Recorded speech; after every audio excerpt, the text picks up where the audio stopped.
Do you feel like you're constantly fighting against your body? Like it's always seeming to fail you?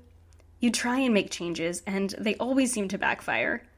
You can never stick to a plan or a program, or you lose weight, and you can never keep it off. The plans that do work don't last, and the ones that don't work, you beat yourself up over. I was chatting with a friend earlier this week about stopping the fight against our bodies, about deciding to wave the white flag of surrender and stop fighting against our bodies and making the decision to work with our bodies. I'm Kristin Dovbniak, holistic nutritionist and mama of two, and this is the Healthy Balance Mama podcast, where I believe every mama is a super mama, and you deserve to feel like one too, and you don't need to go on another diet to do it. This is a podcast about ditching the diet dogma, embracing intuitive eating, real food, and living healthy, happy, and whole. But I think that there's a lot of fear around stopping fighting against our bodies. We feel like if we stop fighting, it means we're giving in. It means we're giving up or we're choosing unhealthy, that we can't give up fighting against our bodies because then we are giving up all of the things that we've done to try and improve our bodies, that everything that we've done to try and improve our bodies is null and void because we've stopped fighting. Stopping the fight doesn't mean giving up on our health or giving into unhealthy habits. It's about waving that white flag of surrender and choosing peace instead of war. Our bodies don't have to be our enemies, but so many of us treat them like that. We beat ourselves up when we gain weight. We beat ourselves up when, the baby weight doesn't fall off of us after the third baby. We beat ourselves up when we can't stick to a plan or a program. We beat ourselves up when we eat one too many handfuls of M&Ms at the movies. We are constantly beating ourselves up and fighting against our bodies. We're telling ourselves that, I ate that extra, handful of M&Ms at the movies, and so Monday I have to go on a new plan. Or, I went a little bit overboard this holiday season, so I have to start a Whole30 on January 1st. And there's this constant fight against, making choices that feel good to us in the moment, and then beating ourselves up and feeling like we have to go on some sort of plan or a program because maybe we took it a little bit too far, because this is what restriction does, right? Not allowing ourselves to make choices that feel good either in our bodies or sometimes just because they taste good. There's nothing wrong with an extra handful of M&Ms at the movies, but when we make ourselves feel like it's wrong and that there needs to be some sort of repentance for that, then we end up going on that plan or that program. And when we're not in the right headspace to go into a plan or a program, not that you need to go into a plan or a program at all, but when you are trying to make changes, you might be thinking that there are changes that are for your health, but when we're trying to make changes out of guilt and shame and feeling like what we did was wrong, the rebound effect is so much stronger. And that's the fight, right? Where we can't have that extra handful of M&Ms because it's bad. And then when we do, we did something bad. And so then we go on some sort of diet and it fails. And so then we're bad again. So we might as well eat all the things, and we eat all the things and we feel guilty again. And then we go back on another plan, and this cycle continues and this fight continues. And, we gain weight or we lose weight, and then, we're feeling good, we're feeling great, but because we were on some sort of restrictive plan or program, that we don't actually know what to do once this weight has lost, and we slowly trickle back into those old habits and we gain weight back and we feel terrible about ourselves. And our body turns into an enemy, and we call ourselves failures, even though it's not us that are failing, it's diets that are failing us. It's this idea that we can never enjoy a treat with our families at the movies or enjoy a holiday season, that it's, somehow unnatural for our weight to shift here and there a little bit. And that when this happens, that we have done something so incredibly wrong that we must make up for it.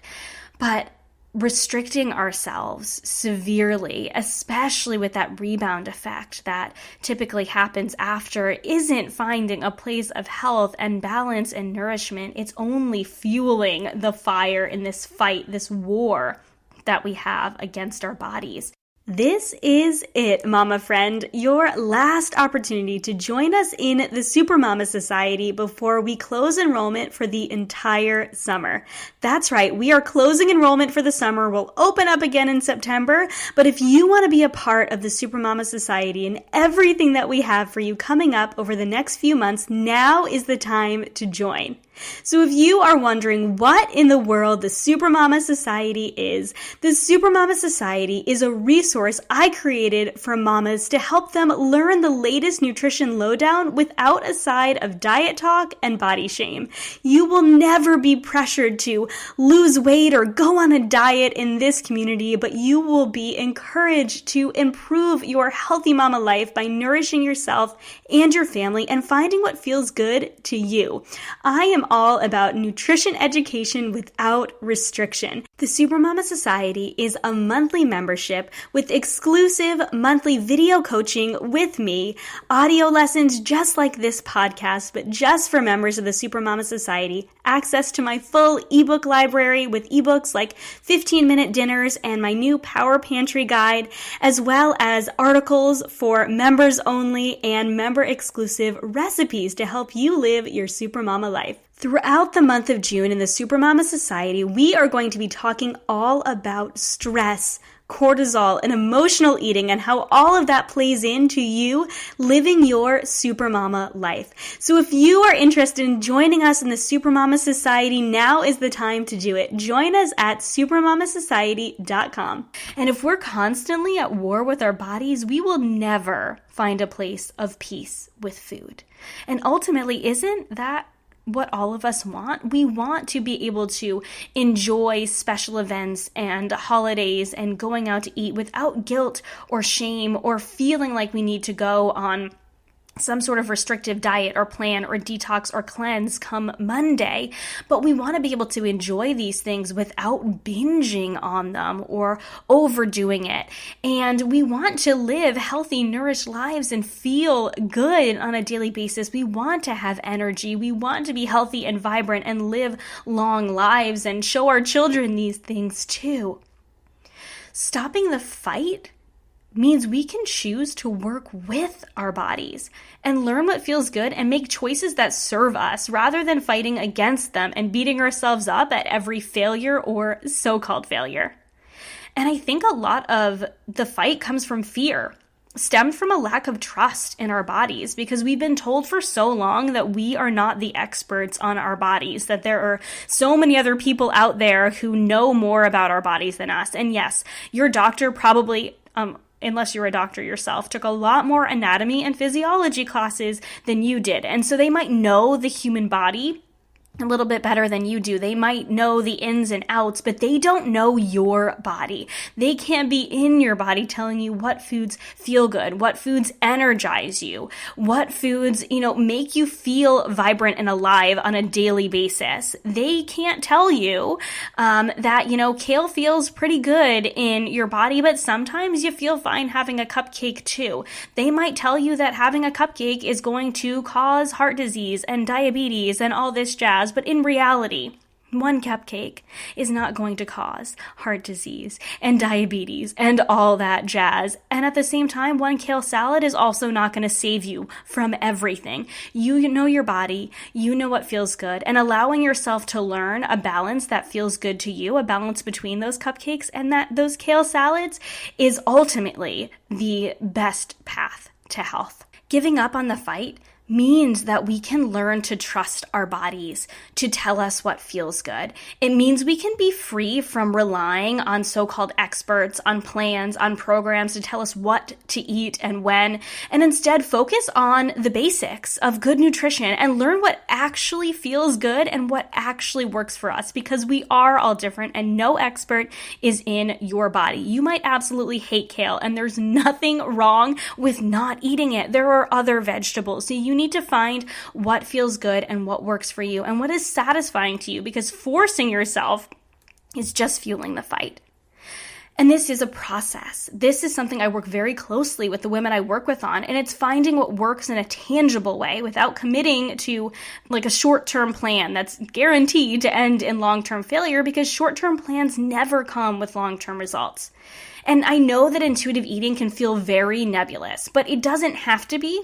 It can be as simple as switching from fighting to learning, and learning the tools to tune into your body and finding a plan, so to speak, that is fully and truly you and what works for you. And in the same vein, it's okay to find what works for you and say no to the things that don't. If you know that eating a cupcake every now and again feels fine and feels great, and when it's a special occasion, that's good and great. But when they're passing around cupcakes on a Friday night and you weren't really feeling that great that day and you don't want a cupcake, it's okay to say no. Eating intuitively doesn't mean you need to say yes to every treat that passes by. And it also means that you just because you're a person who eats healthy and enjoys healthy foods, you have to say yes to every salad either. It means that you can say okay to what works for you overall. You can say okay to what works for you in general. It's just simply not fighting against your body and not feeling like you're a failure every time you make a choice that somebody else might judge as unhealthy. It means confidently showing up for yourself in every situation, because you're not fighting against your body. You're making choices that work for you. Fighting against your body means that you never feel like you're good enough. It means that you get angry at your body for being a certain way rather than accepting your here and now body and treating it with the love and kindness and respect it deserves. And when you accept your here and now body and treat your body with love and kindness and respect, you can then make the choices that work well for you. And your body will find a place of health and balance when you're simply focusing on the basics and learning what works for you and committing to working with your body, learning and educating yourself on what truly feels good to you rather than continuing to fight. So know that the only path to peace starts with surrender. But this doesn't mean letting yourself go. It means letting yourself live and giving yourself the freedom to learn what works. Friend, I hope this was encouraging to you today. I know I encounter so many women who feel like they are constantly at war with their bodies. And I want to assure you that there's another way, that you don't need to be at war with your body, but at the same time, it doesn't mean giving up or giving in or becoming unhealthy. You can stop the fight, but still find what works for you and confidently stand up for your body and work with your body to enjoy a healthy, vibrant, nourished life that feels good, relying on your intuition and what works best for you and only you, because you are the best expert on your body. Thank you, friends, so much for listening to this episode of the Healthy Balanced Mama podcast. I truly hope it encouraged and inspired you today to live a healthier life without restriction. If you enjoyed this podcast, would you do me a huge favor and give it a star rating and review in iTunes? Every rating, review, and subscribe helps this podcast be seen and heard by more women who need to hear it. You can find me, Kristin, on Instagram and Facebook at Healthy Mama Kris or on my website, healthymamakris.com. And don't forget to join us in the newly launched Supermama Society, a monthly membership to help you tune in to your intuition and nourish yourself without restriction, to live like the supermama I know you are. As a reminder, the information and opinions on this podcast are intended for information and inspiration only and are not a substitute for professional medical advice or treatment. Please consult with your healthcare practitioner before making any changes. Have a beautiful day, friends.